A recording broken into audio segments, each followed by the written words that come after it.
Jaya Radha Madhava Kunja Bihari.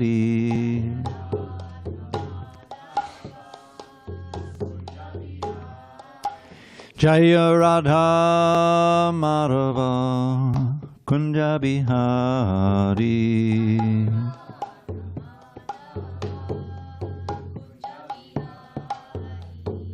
Gopi Janavallabha Girivardhari.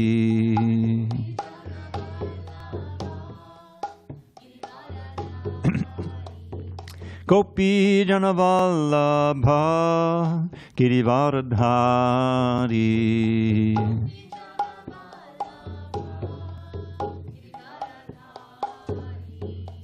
Yashodanandana Brajajana Ranjana. Yashodanandana Brajajana Ranjana. Yamuna Tiravanachari. Yamuna Tiravanachari.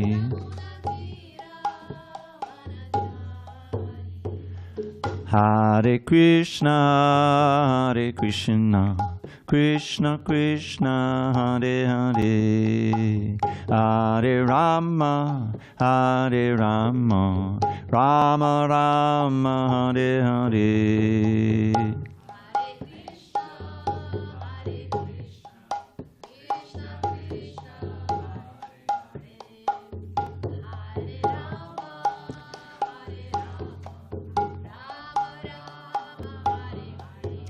Hare Krishna, Hare Krishna, Krishna Krishna, Hare Hare, Hare Rama, Rama Rama, Hare Hare.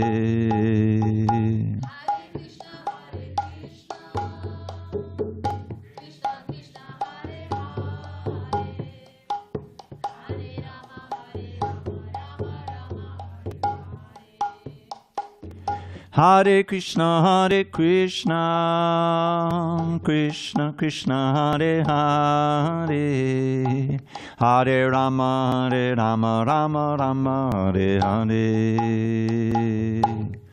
Krishna, Hare Krishna, Krishna Krishna, Hare Hare,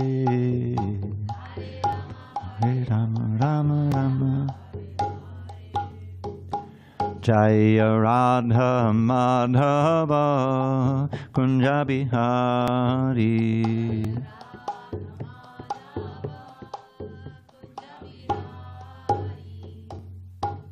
Jaya Om Vishnupad Paramahamsa Paravajakacharya Ashtotar the Sri Srimad Divine Grace Srila A.C. Bhaktivedanta Swami Prabhupada Ki Jai. ISKCON BBT Founder Acharya Srila Prabhupada Ki Jai. Jai Om Vishnupad Paramahamsa Paravajakacharya Ashtotar the Sri Srimad Divine Grace Srila Bhakti Siddhanta Saraswati Thakur Ki Jai. Ananta Koti Vaishnavinda Ki Jai. Namacharya Srila Haridas Thakur Ki Jai. Srimad Bhagavad Gita Ki Jai. All glories to the assembled devotees. All glories to the assembled devotees. All glories to the assembled devotees. All glory to Shri Guru and Gauranga. Okay. Excuse me. Sorry. All right. Om Namo Bhagavate Vasudevaya.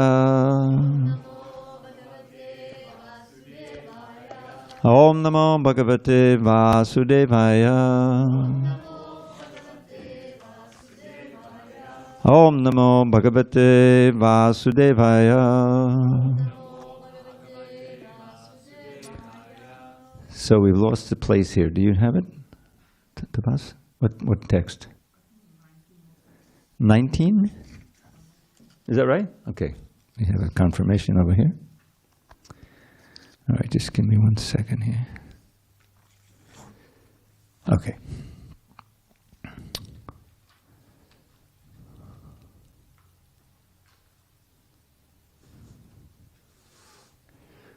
Alrighty. On this 8th day of July, 2024 in San Diego, we're reading from Srimad Bhagavad Gita as it is, translation and commentary by His Divine Grace A.C. Bhaktivedanta Swami Prabhupada. And we'll be reading text 19 today, which is on the top of page 400.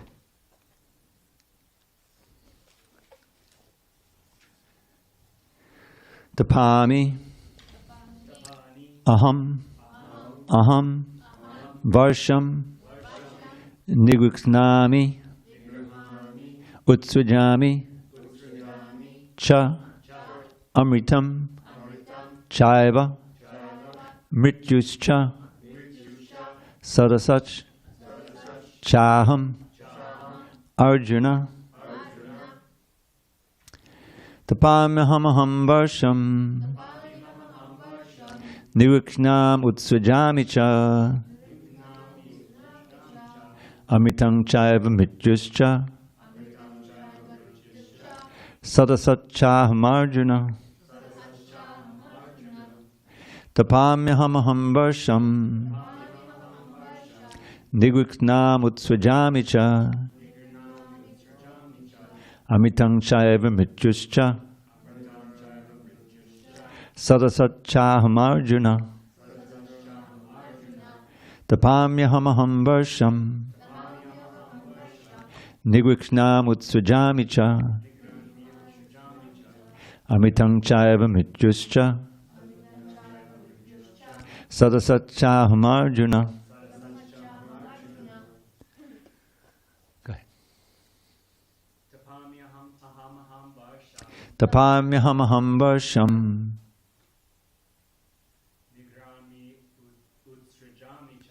nigriksnam utsvajami cha, amritam chaiva mrityuscha, sadasat chaham Arjuna. Tapas, go ahead. Tapamyaham aham varsham, nigriksnam utsvajami cha, amritam chaiva mrityuscha,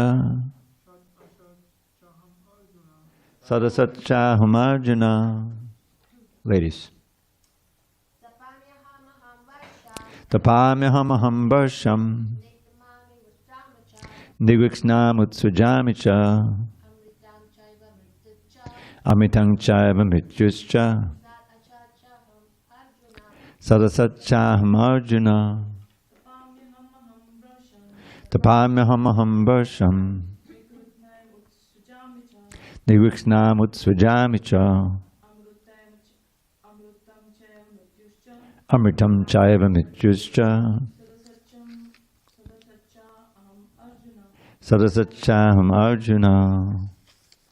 Word by word meanings. Who is it, Chad? Chad, you there? Hare Krishna, can you Go. hear me? All right, let's hear it. Tapamyaham aham varsham, Tapamyaham aham varsham, nigranam utsvajami cha, nigriksnam utsvajami cha, amritam chaiva mrityuscha, amritam chaiva mrityuscha, sadasat chaham Arjuna. sadasat chaham Arjuna. Page 400? You got it, okay. All right, word by words. Tapami, give heat. Aham, I. Varsham, rain. Nigriksnami, withhold. Utsvajami, send forth. Cha, and. Amritam, immortality. Cha, and. Eva, certainly. Mrityuhu, death. Cha, and. Sat, spirit. Asat, matter. Cha, and. Aham, I. Arjuna. Oh, Arjuna. Over here. Thank you. You can sit on the bench if you like, or whatever. How about a book? Do you want a book? Set up the book. Page 400. Oh, we have someone else. Welcome. You can sit either on the bench or on the ground, and book. He'll give you a book. Page 400. 400. Okay. Purport. No, translation. O Arjuna, I give heat. Oh, excuse me. Translation. O Arjuna, I give heat, and I withhold and send forth the rain. I am immortality, and I am also death personified. Both spirit and matter are in me. Purport. Krishna. Okay, I just want to make sure she goes right. Over here. You can. Okay. Page 400. Purport. Krishna, by his different energies, diffuses heat and light throughout the agency of electricity and the sun. During the summer season, it is Krishna who checks rain from falling from the sky. And then during the rainy season, he gives unceasing torrents of rain. The energy which sustains us by prolonging the duration of our life is Krishna. And Krishna meets us at the end as death. By analyzing all these different energies of Krishna, one can ascertain that for Krishna there is no distinction between matter and spirit, or in other words, he is both matter and spirit. In the advanced stage of Krishna consciousness, one therefore makes no such distinctions. He sees only Krishna in everything. Since Krishna is both matter and spirit, the gigantic universal form comprising all material manifestations is also Krishna, and his pastimes in Vrindavan as two-handed Shyamasundar playing on a flute are those of the Supreme Personality of Godhead. Om Jnana Timirandasya Jnanandjana Shalakaya Chakshura Unmidatam Mena Tasmai Shri Gurave Namaha. I was born in the darkest of ignorance, but my spiritual master Srila Prabhupada opened my eyes with the torchlight of knowledge. I offer my humble obeisance unto him and all members of Sri Parampara. So, this is a theme in the Bhagavad Gita in these verses 17, 18, now 19. Krishna is identifying himself with different things in this world that we experience. In other words, he's giving us a way in which we can see him even before we can actually see him in our heart through pure devotion. We can see him through this material world if we understand the reality. In the 7th chapter, Krishna spoke about who a real Mahatma is. Now, Mahatma simply means a great soul. And in this definition that he gives there is a great soul who sees him everywhere as he's describing himself. He says there, Bahunam Jamanamante Jnanavan Mam Papadyate Vasudeva Sarvamiti Samahatma Sudurlabha. So there's very important verses. First words in this verse, Bahunam Jamanam, means that after many, many births, it's not so easy to come to this understanding. Now, you don't know when those births are up. This could be that birth, that last birth we've been cultivating for many, many lifetimes. He's saying after many, many births, those who are cultivating knowledge, transcendental knowledge, Jamanam Ante, at the end of many, many births, Bahunam Jamanam Ante, Jnanavan, one who truly possesses knowledge, means not just knowledge, knowledge has varied dimensions. There's unlimited varieties of material knowledge, right? How to build this, how to do this, how to go there, a million different things. But that's not the knowledge he's talking about. He's talking about the essential knowledge, beginning with the question, the answer to the question, who are we actually? What is it? What is our actual identity? And that question he answers at the beginning of his instruction to Arjuna in chapter 2. Where he has this dehinosmin yata dehe kaumadam yovadam jada tata dehantara prabdir dhiras tatvanamuyati. He's describing there the process of transmigration, even in this body, in this one body, not even between bodies. And it's something that we can all understand. We are all the same person we were when we were 10 years old, 20 years old, however old we may be. We feel that we're the same person. But we have changed. The body has changed radically. So what is it that's the same besides the name? What's the same is that we are conscious beings. It's what's called the jiva or the atma, the essential element in the body that makes it work as a living body. So it's not that. So it's very important to understand that nobody actually dies. That as ourselves, as spirit, we don't die and we're not born. A seminal verse in the Bhagavad Gita, text 20 of chapter 2. Najayate mriyate va kadachin. Nayam bhutva bhavitava nabuya. Ajo nitya shashvato yam purana. Nahanyate andamani sharire. So you should always remember they're on a battlefield now. It's very dramatic. The battle's about to begin. They're in the no man's land between the two huge armies. And then Arjuna, he wants to see who he's going to do battle with. And who does he see on the other side? His beloved grandfather figure, Bhishma, and his teacher. And all kinds of relatives and friends. It's a very fratricidal fight, you know. In other words, it's not just, oh, there's the enemy, I don't even know who they are, and I'll fight them. So he can't fight. He finds all kinds of ways. He quotes the Vedas, you know. Why he can't fight? Because then there will be no one to offer the pinda and the shraddha, and what will happen to the pitris, and you know, and I'll be responsible. I'll go to hell, and then finally he comes to the conclusion: Govinda, I shall not fight. You know, actually says, and he drops his bow and he sits down on the chariot. But then he says, before he just goes mum, he says to Krishna, all right, now I want to change the dynamics of this conversation.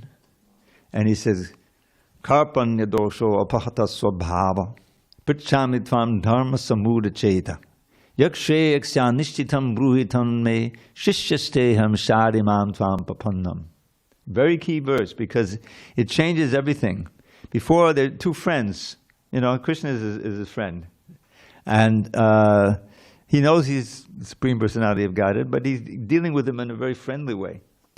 And so Krishna, before the battle, he says, okay, he has this huge army that he has, and he said to Duryodhana and Arjuna, and he gives Arjuna the first pick.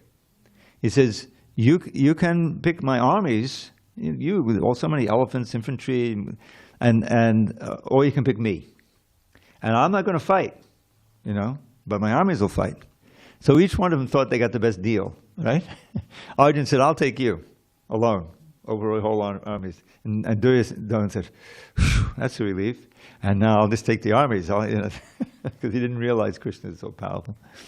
So Arjuna is there, and so Krishna says, all right, I'll become your chariot driver. He's the menial servant. Chariot driver is the servant of the chariot, you know, warrior. So it's very interesting. Krishna is the supreme master ultimately.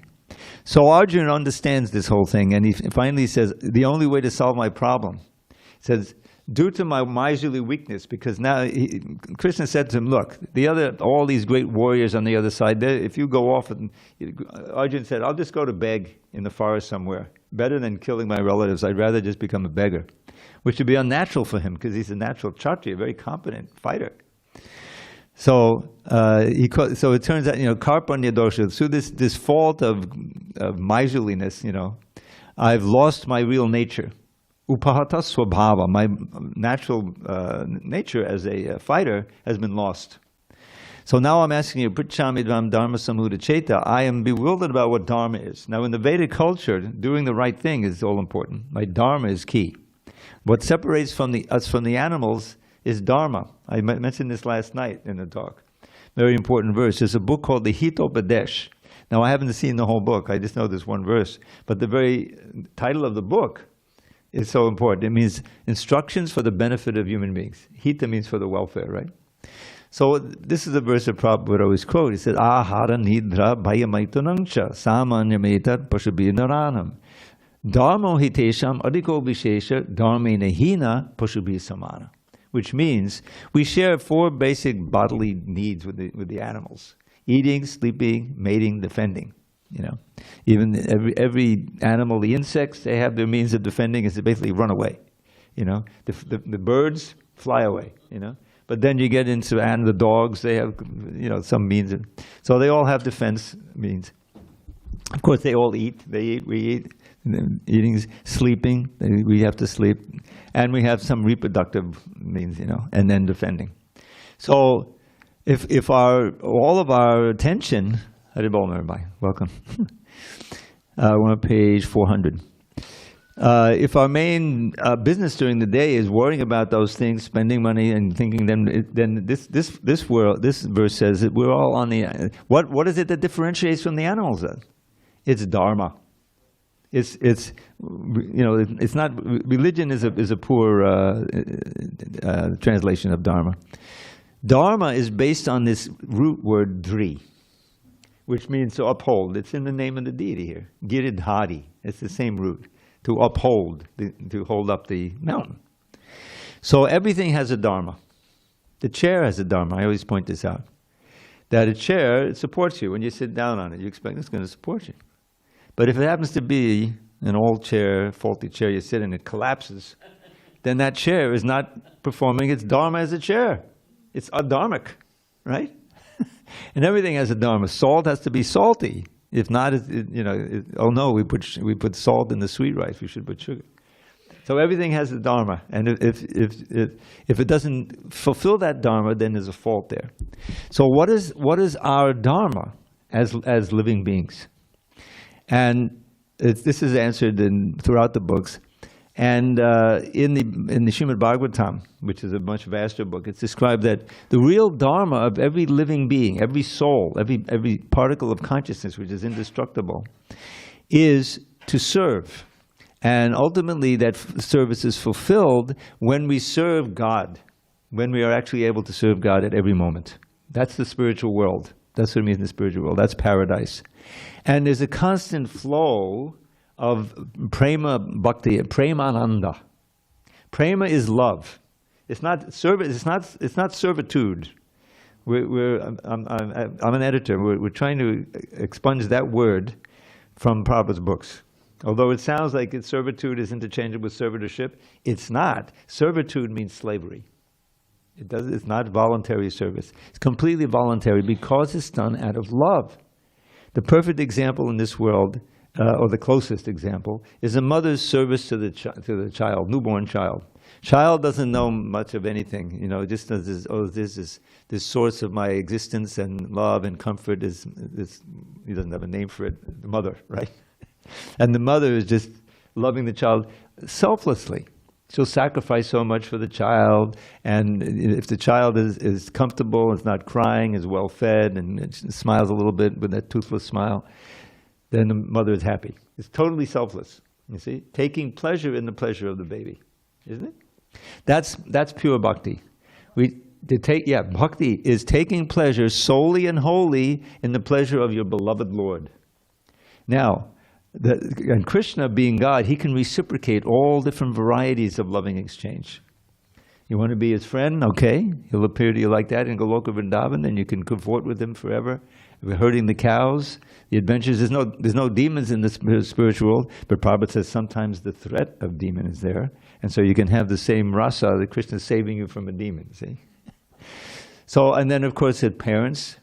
To his parents, Krishna appears as a little helpless boy, but not so helpless. He can steal the butter and break the pot and run away and do all this mischief, you see. And his mother, comes out, she has angry, but then it turns into pure love, How does she bind Krishna? As it says in the song, right, we sing. I can't revolve all the Sanskrit right now. But she's binding him with the ropes of love, not so much with the ropes of, as you see on the wall. So the point is that whatever we have in this world, that is a reflection of that. We have friends, we have lovers, we have husband, wife, parent, child, all that is a reflection. It's based on Krishna. That's what this verse is all about. Krishna is there everywhere.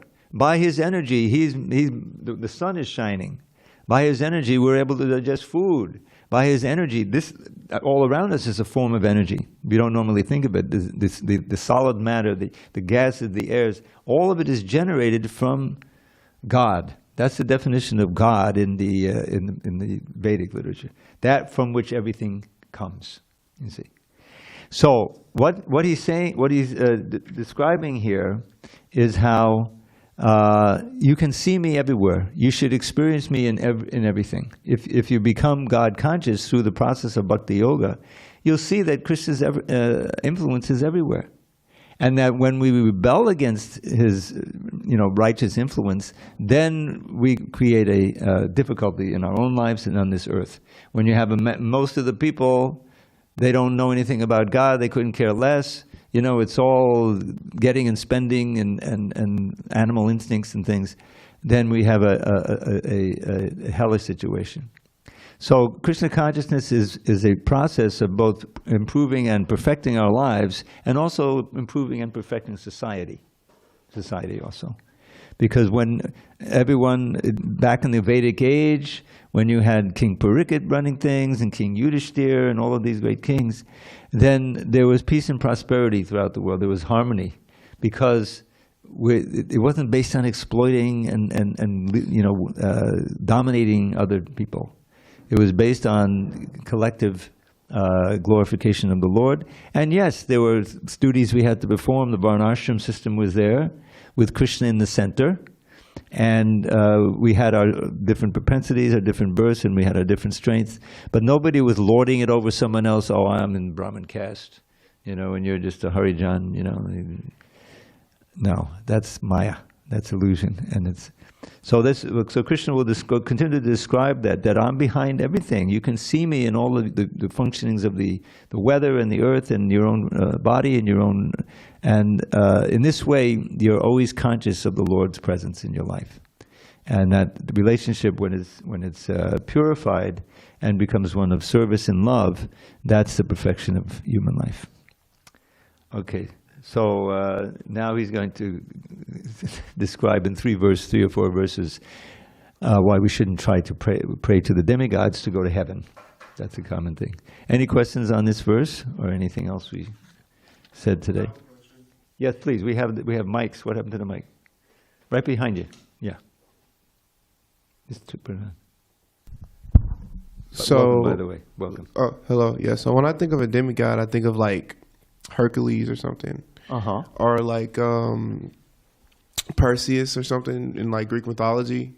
It's close, yeah. Or like, just like Zeus is very close to Indra. A son of God, right? So or like a daughter of a goddess or something like that. Well, we're all sons of God. Okay, so we're demigods? Demigods are just powerful, they, by their pious activity, they become but they're also mortal. So we can become a demigod. You can become a demigod. Interesting. But I wouldn't advise it. Okay. Not a good idea. We'll read in the next verse why we don't want to go to heaven. Okay, so all right. So why wouldn't we not want to go to heaven? Because it's not eternal. There's higher planets where we live for a long time and it's idyllic and we can enjoy like anything much more than here, but we're still mortal. Okay. That's the idea. But the highest planet is completely spiritual. Once you go there, you don't come back. It's the eternal position. We don't enjoy wondrous sense gratifications, but we enjoy as I said, all the varieties of loving exchange with God eternally. And it's never fresh. It's never a day. Each day is different. You have to learn a little bit about it. We have books, that are authoritative. They're written originally in Sanskrit, ancient books of wisdom. That'll help. And Bhagavad Gita is one of them. Okay. All right, let's go on, because there's some very important lesson here about the futility of trying to go to heaven, worshiping demigods. Text 20. Tri vidya mam somapa puta papa. Hello? Yagya rishtva swargatim pratayante. Te punyamasa surendra lokam. Ashnanti divyan divideva bhogan. Translation. Those who study the Vedas, and this is the part of the Vedas called Karma Kanda, where you can learn all these rituals and everything and go to heaven. Those who study the Vedas and drink the soma juice, seeking the heavenly planets, worship me indirectly. Purified of sinful reactions, they take birth on the pious heavenly planet of Indra, where they enjoy godly delights. Sounds pretty good. Purport. The word Trividya refers to the 3 Vedas. The 3 Vedas are Sama, Yajur, and Rig. A Brahmana who has studied these 3 Vedas is called a Trivedi. Anyone who is very much attached to knowledge derived from these 3 Vedas is respected in society. Unfortunately, there are many great scholars of the Vedas who do not know the ultimate purport of studying them. Therefore, Krishna herein declares himself to be the ultimate goal for the Trivedis. They're worshipping him through that, but they're worshipping him indirectly. Actual Trivedis take shelter under the lotus feet of Krishna and engage in pure devotional service to satisfy the Lord. Devotional service begins with the chanting of the Hare Krishna mantra and side by side trying to understand Krishna in truth. Unfortunately, those who are simply official students of the Vedas become more interested in offering sacrifices to the different demigods like Indra and Chandra. By such endeavor, the worshippers of different demigods are certainly purified of the contamination of the lower qualities of nature, the lower modes of nature, and are therefore elevated to the higher planetary systems or heavenly planets known as Maharloka, Janaloka, Tapoloka, etc. Once situated on those higher planetary systems, one can satisfy his senses hundreds of thousands of times better than on this planet. Let's go. Let's try it. Yeah? Well, next verse will say, wait a minute. So Krishna is giving, this is all true. In other words, the Vedas are vast, and the part of the Vedas, as I meant, these different Rig and Sama and so forth, they may mention Vishnu or Krishna, but they focus on these rituals, ways of worshiping in order to purify yourself of sinful reactions and to go to these higher planets where you can enjoy for a long, long time at a much higher standard. But what that enjoyment is refined sense gratification. It's not bhakti. That's the important thing. So let's see what the ultimate fate of such a person is after enjoying for a long time. Text 21. All right, these are a little different meter. It's not a standard, Gita verse. Te tam bhukva swargalokam vishalam. Chine punye martyalokam vishanti. Evam trahi dharmam anupapanna. Gata gatam kama kama labhante. When they, these worshippers, have thus enjoyed vast heavenly sense pleasure, and the results of their pious activities are exhausted, they return to this mortal planet again. Thus, those who seek sense enjoyment by adhering to the principles of the three Vedas achieve only repeated birth and death. A purport. One who is promoted to the higher planetary systems enjoys a longer duration of life and better facilities for sense enjoyment. Yet, one is not allowed to stay there forever. One is again sent back to this earth upon finishing the resultant fruits of pious activities. He who has not attained perfection of knowledge, as indicated in the Vedanta Sutra, Janmadyasya yataha. Or in other words, he who fails to understand Krishna, the cause of all causes, becomes baffled about achieving the ultimate goal of life and is thus subjected to the routine of being promoted to the higher planets and then again coming down, as if situated on a Ferris wheel, which sometimes goes up and sometimes comes down. The purport is that instead of being elevated to the spiritual world, from which there is no longer any possibility of coming down, one simply revolves in the cycle of birth and death on higher and lower planetary systems. One should better take to the spiritual world to enjoy an eternal life full of bliss and knowledge and never return to the miserable material existence.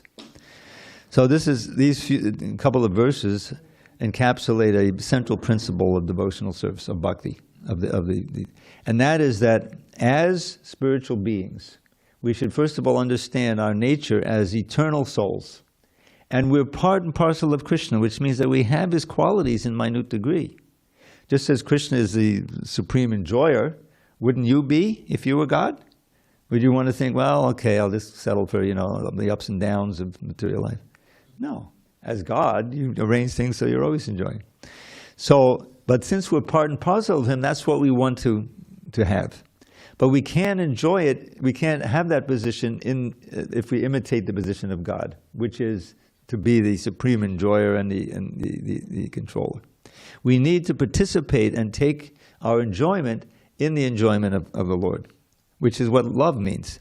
And in fact, that's the definition of pure bhakti, as defined by the great professor of bhakti, Rupa Goswami, who was trained by Lord Chaitanya himself. He wrote a book called the Bhakti Rasamrita Sindhu, which is available in translation as The Nectar of Devotion, Srila Prabhupada translated. And right near the beginning of that book, he gives the definition of what pure bhakti is, what the goal of this whole movement is, and what should be the goal of every human being. And he defines it in this way. Anyabhilashita shunyam jnanakarmadhyanavratam anukulyena krishnanushilanam bhaktir uttama. Bhaktir uttama means the highest form of bhakti, and he defines it. Anya abhilashita means any other desire. The whole thing, when you think, well, what is our life made of? It's like they're all based on the mind. Thinking, feeling, and willing. Isn't it? It's like you perceive something, you think, oh, that would be pleasurable to engage in that or to strive for that. And there's a feeling there, I'll be able to enjoy. And then, so you will yourself, okay, I'm going to study here, I'm going to do this, I'm going to buy that, I'm going to go there. You're willing yourself to move, and it's, and you can do it in the conditioned state for a while anyway. And then, because of your karma or whatever, you achieve that, then you say, oh, now I've made it. I've got my degree, I've got this, whatever, I got the position, everything's good. But we know from experience in this material world that this is the world of change. There's Sat and there's Asat. This is another concept, Vedic concept. What is Sat and Asat? Sat means that which is eternal, that which is permanent. Asat means ever-changing. Now think about our lives. It's definitely Asat. The body is certainly Asat.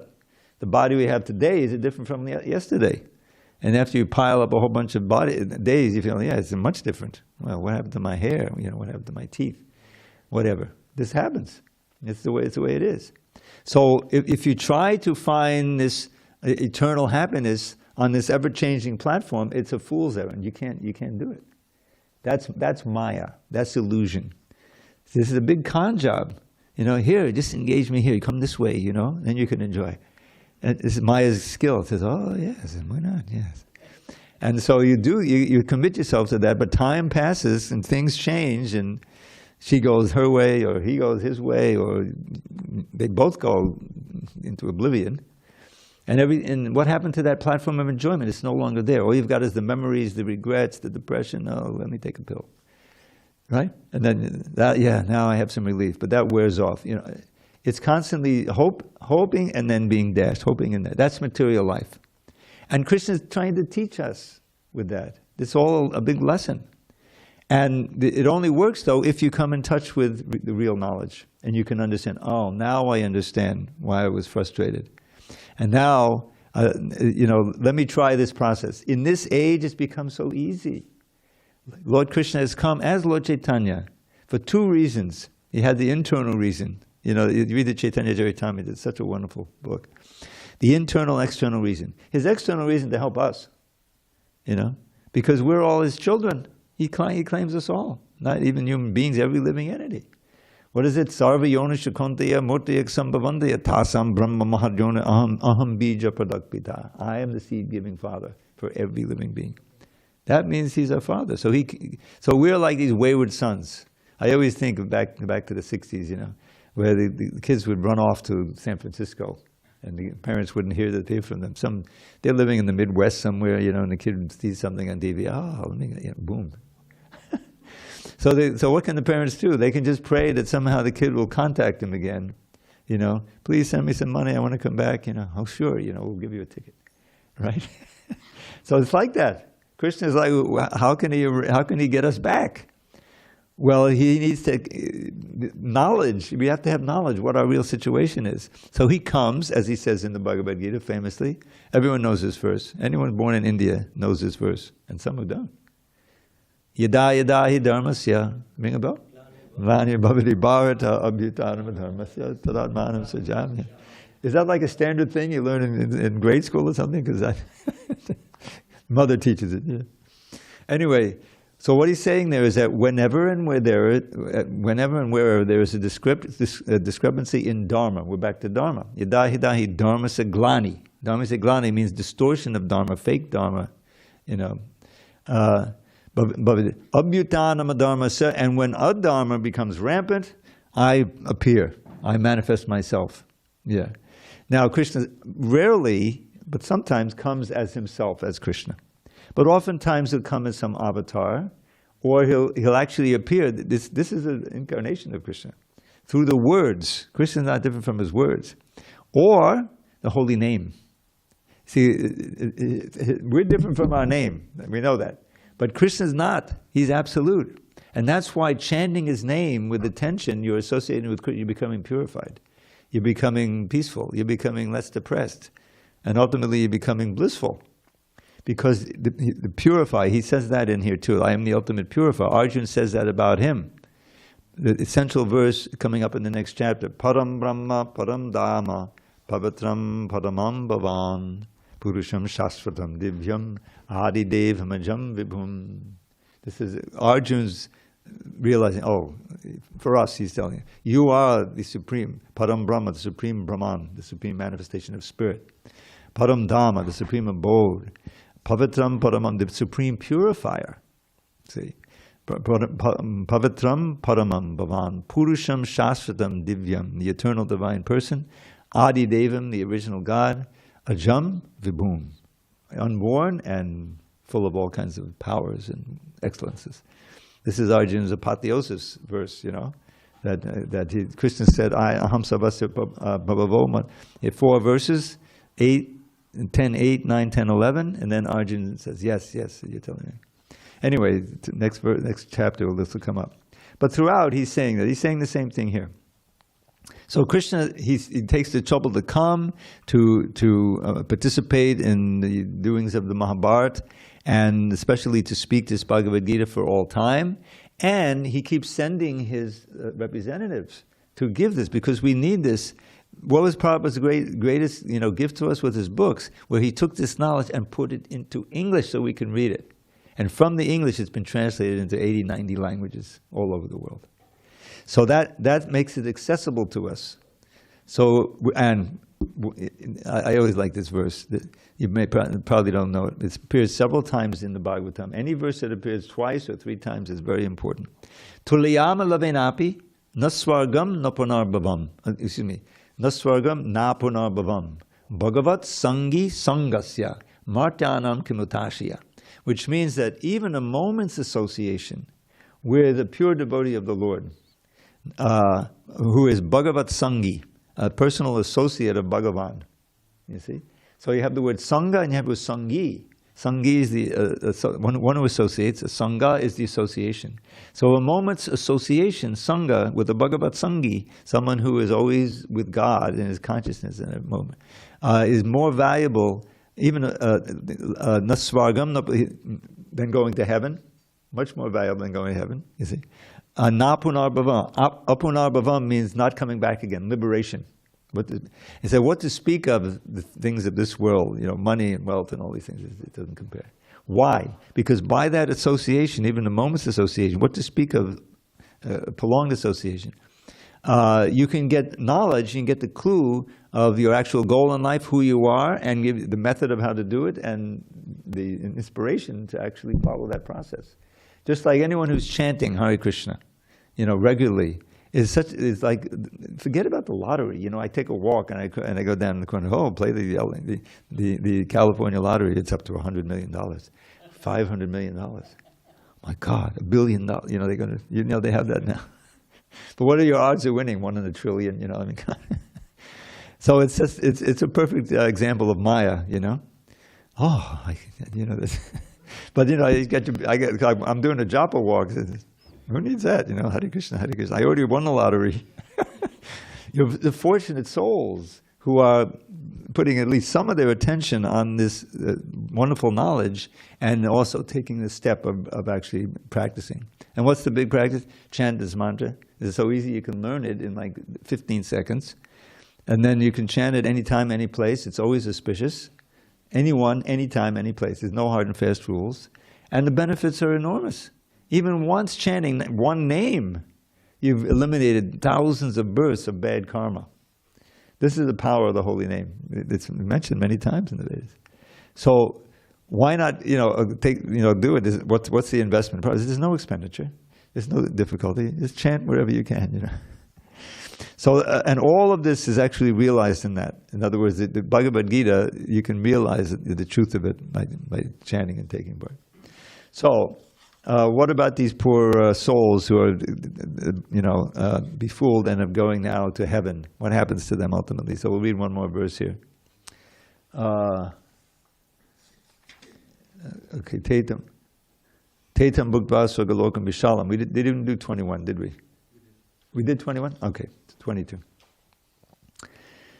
So here's the alternative. It's actually in chapter 7 where he has another verse. But he's basically saying, Andabatu palam tesham tadbhavaltyopamadesham. This is a different verse. That the benefits of someone who just goes to heaven are limited and they come to an end. Antabatu palam tesham. Opamadesham. Those who are not too intelligent, they do that, worship the demigods. And the benefits are limited and temporary. So here's the alternative. Ananyas chintayanto mam ye janapa upasate tesham nityabhayuktanam yogakshemam vahamyaham. This is a great verse. But those who always worship me with exclusive devotion, meditating on my transcendental form, to them I carry what they lack and I preserve what they have. Yoga and Kshemam, I'll explain what that is. Purport: one who is unable to live for a moment without Krishna consciousness cannot but think of Krishna 24 hours a day, being engaged in devotional service by hearing, chanting, remembering, offering prayers, worshipping, serving the lotus feet of the Lord, rendering other services, cultivating friendship, and surrendering fully to the Lord. Such activities are all auspicious. Actually, this has been fixed. It's not that they're all auspicious, but it's that they're all -auspicious. You understand the difference? All auspicious, the most auspicious, you see? Supremely auspicious. You can forgive the transcriber, you couldn't hear the hyphen, Such activities are all auspicious and full of spiritual potencies, which make the devotee perfect in self-realization, so that his only desire is to achieve the association of the Supreme Personality of Godhead. Such a devotee undoubtedly approaches the Lord without difficulty. This is called yoga. By the mercy of the Lord, such a devotee never comes back to this material condition of life. Kshema refers to the merciful protection of the Lord. The Lord helps the devotee to achieve Krishna consciousness by yoga. And when he becomes fully Krishna conscious, the Lord protects him from falling down to a miserable conditioned life. So this word yoga kshema vahamyaham. Yoga is, let's see, requirements. You see in the word by word meaning. Yoga has different meanings. Yoga means what we have to connect to, in this context, what we have to connect to for our daily life. We need food, we need clothing, we need protection, so many things, necessities of life. And kshema means security. You may have a car, you may have, all these things, but how secure is it? There's a war coming out, whatever, there's a threat. So Krishna protects it, that's why it says, what is the kshema? Define it. Merciful protection of the Lord. So these two things are what we need to live in this world. So here it says, I personally carry it. I personally provide that for those who are always thinking about me, because that's the sine qua non of advanced Krishna consciousness, is that you're always thinking of Krishna. At every moment, every breath you think, oh, I'm breathing now for Krishna. There's a verse in the 11th canto, the 9 Yogendras, the sons of Rishabdev. They come on the stage one after another and they give a lesson, and one of them has this verse. He says, how's this go? Kayena vacha manasendriyava buddhyapanava nusatatvabhavad karoti yadyat sakalam padasmai narayanayeti samarpayetam. So whatever you do with your body, kayena, with your words, with your mind, with your intelligence, with your soul, it just goes through the whole list, whatever you have. You think, oh, this is for Narayan. You see, you're walking from point A to point B. I'm walking for Narayan. This is why I'm doing it. Yes, I'm going to work, but I'm going to give as much as I can for transcendental things. I'll buy clothes for my deities, whatever. That's okay. But the point is that you don't. And we saw that with Prabhupada. Not a breath is spent. Not a moment is spent without being in that mood of serving Krishna with your every breath. That's pure devotional service. So someone who's in that state, Krishna provides everything. And we see it with Srila Prabhupada's life. He came to America, 14 rupees, which couldn't even be exchanged. He basically had no money, and he was in a foreign land, and he was 69. His health wasn't that great, But he came to start a worldwide revolution to fulfill Lord Chaitanya's prediction that his name would be sung in every town and village in the world. Obviously, he had to just throw himself at the mercy of the Lord, which he did. He wrote some beautiful poems, one on the way, and one when he got to and saw Boston. He landed in Boston first, then came down to New York, and he got back on the boat and wrote this immortal poem, Markane Bhagavad Dharma, the Krishna consciousness in America, in the West. And he's basically just surrendering to the Lord. Look, you brought me to this. I don't know why you brought me to this horrible place. You just took a walk in Boston. But if it's going to work, then you're going to have to make my power of speaking such that I can convince them. So I'm your puppet, So if I'm your puppet, then make me dance as you like. It's very inspiring. And Prabhupada, anyway, he had one contact. He was in the bus station, and he said, I didn't know where to go, left or right, and they'd sent someone to help. There's a way to go here, get on the right bus, and then boom, he was off to Western Pennsylvania for a couple of weeks. That was his contact. But he didn't just stay there. He came back, gradually came to New York. It's a wonderful story. So at every moment, he was relying on Krishna to protect him, give him the right words, provide what he needed to eat to sustain his life, and he provided everything.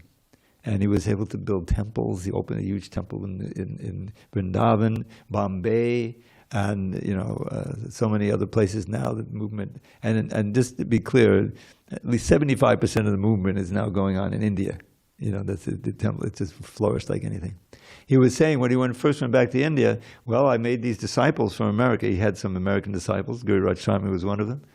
At first, the dancing white elephants kind of thing, well, who are these people, And so he was able to get some attention, and he would get support from pious, Indian businessmen and so forth. So he was able to get support like that. And anyway, it's just an incredible story. And if you read it, you can get faith for your own life, that somehow I can also become Krishna conscious, All right, so there's a few minutes. Let's have a poem. Any preferences? I'll let you know something. All right, so here's, let's see. Here's a prayer that from Rupa Goswami that the Sanskrit is just exquisite.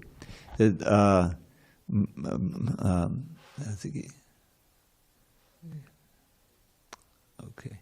Well, this is Smita Ruchi Makadandas Yandi Bhaktada Bindam Tadabuddha Padaham Samrishta Gandham Mukunda Vidachata Pashupadi Neta Sarangarangam Mamadidiyata Dhage Sangamangi Karotu. From the lotus, now you can just visualize the face of Giridhari, we'll see in a few minutes. It says, from the lotus of your face, dear Lord, trickles forth the luscious nectar of the beauty of your smile.